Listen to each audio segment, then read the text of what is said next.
एक बार की बात है, नारद जी के मन में एक प्रश्न होता है।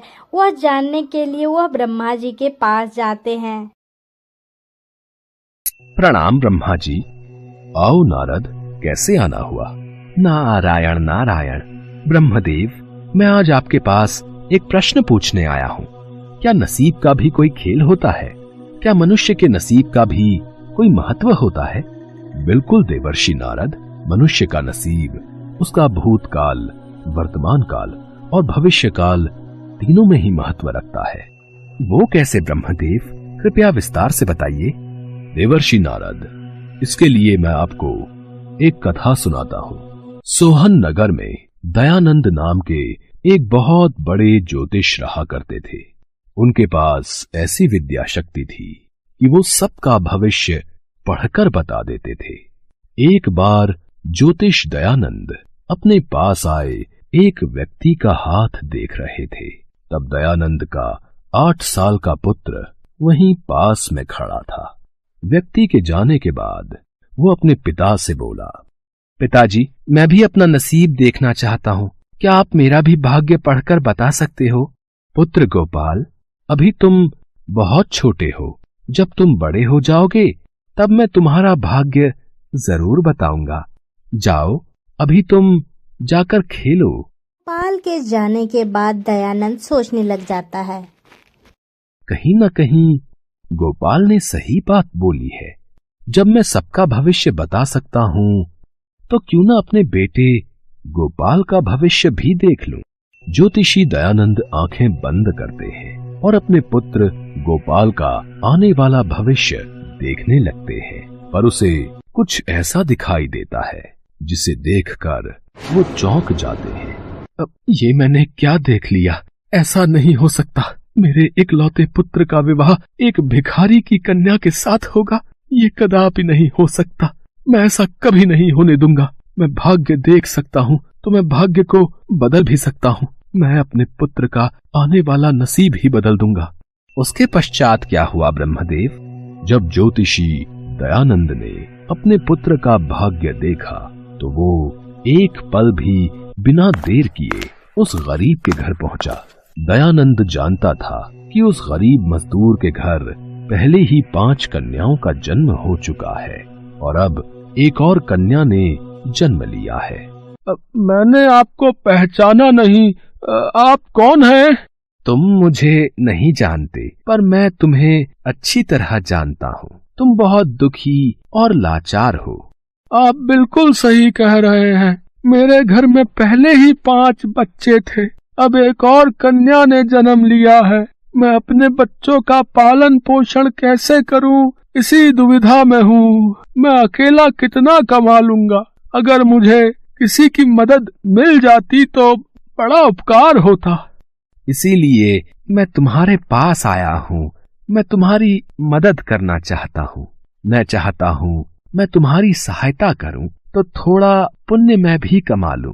मेरा इकलौता बेटा है, पर मेरी कोई कन्या नहीं है।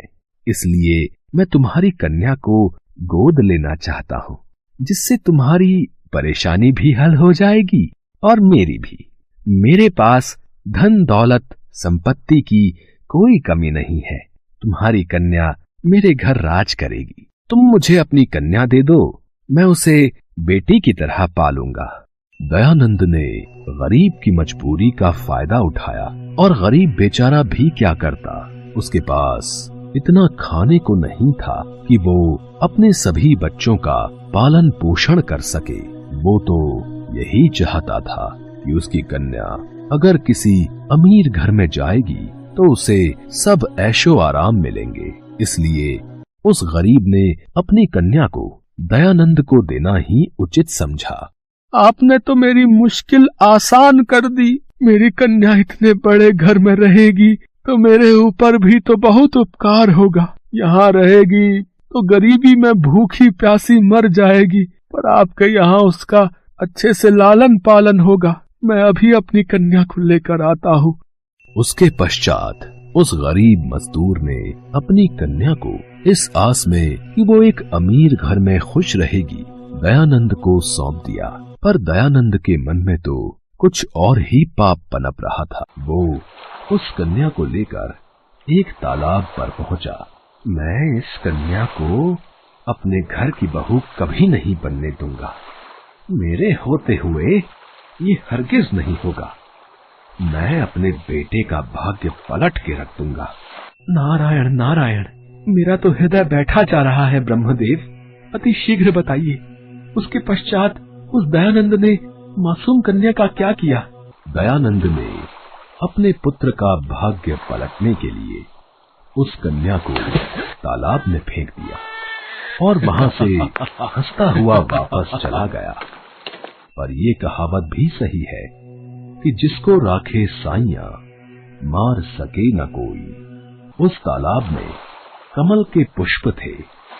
उन्हीं में से एक कमल का पुष्प तालाब में बह रहा था। कन्या तैरती हुई उस पुष्प के ऊपर आ जाती है और पुष्प के साथ ही बहने लगती है। तभी तालाब में एक मछुआरा मछलियां पकड़ने आता है। अरे ये कमल के फूल के ऊपर क्या है?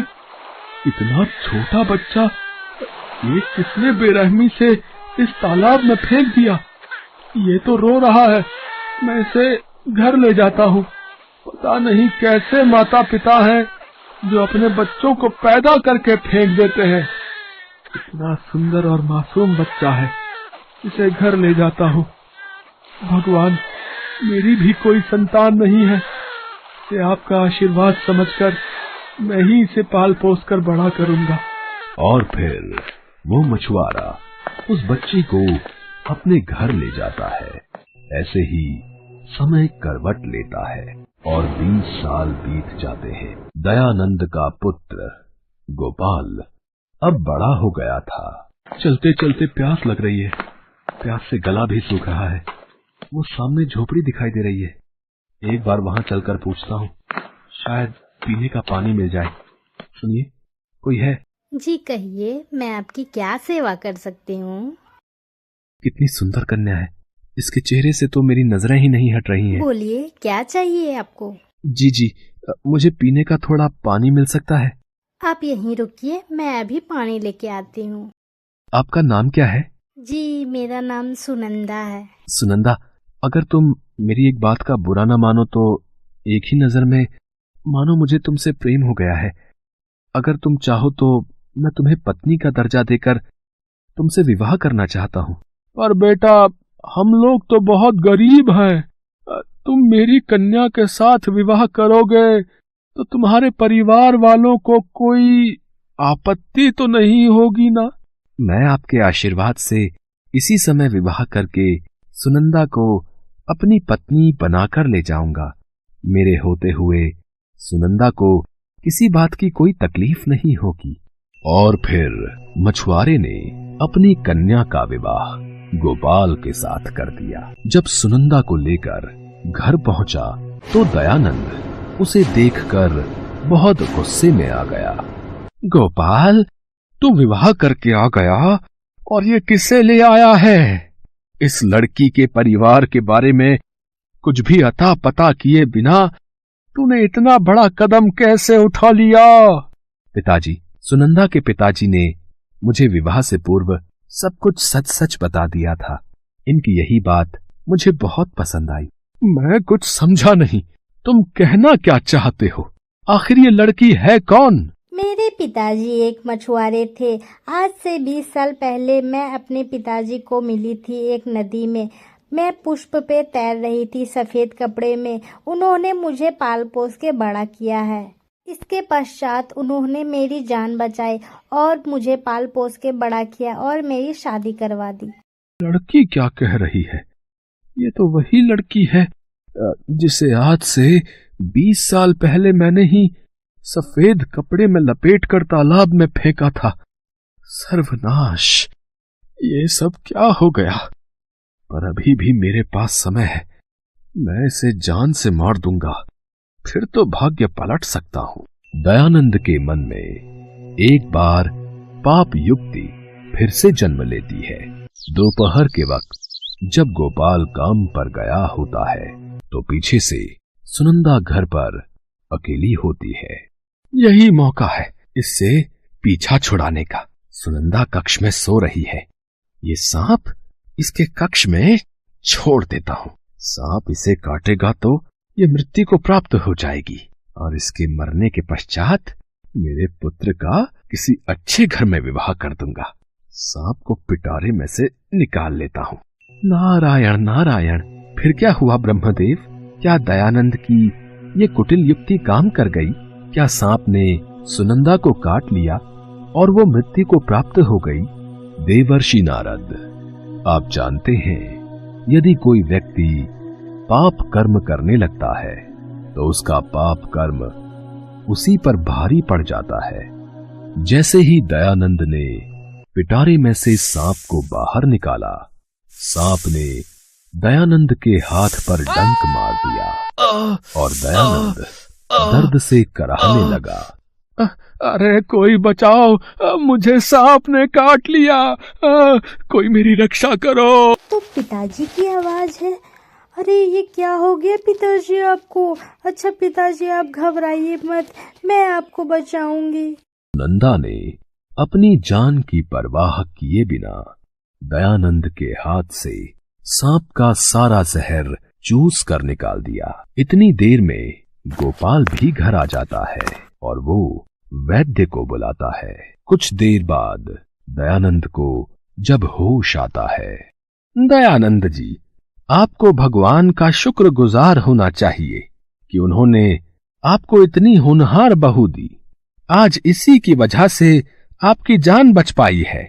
आपकी बहू सुनंदा ने आपके हाथ से सांप का सारा जहर निकाल दिया। जिस लड़की को मैं सदैव मारने के प्रयास में लगा रहता था, आज उसी ने मेरी जान बचाई। भगवान मुझे क्षमा कर देना।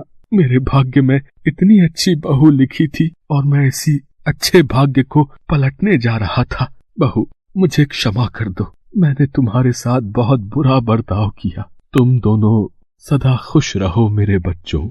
दयानंद को अपनी गलती का एहसास हो गया और उसने अपने बेटा बहू को आशीर्वाद देते हुए खुशी खुशी अपना लिया। दयानंद की समझ में आ गया था कि भाग्य का लिखा कोई नहीं बदल सकता। नसीब अपना खेल जरूर दिखाता है। नारायण नारायण। ब्रह्मदेव, आपके द्वारा सुनाई इस कथा से मुझे अपने सभी प्रश्नों के उत्तर मिल गए। यह कहानी से आपको क्या सीख मिली कमेंट में जरूर बताइएगा। वीडियो अच्छी लगी तो लाइक करके सब्सक्राइब कर दीजिए।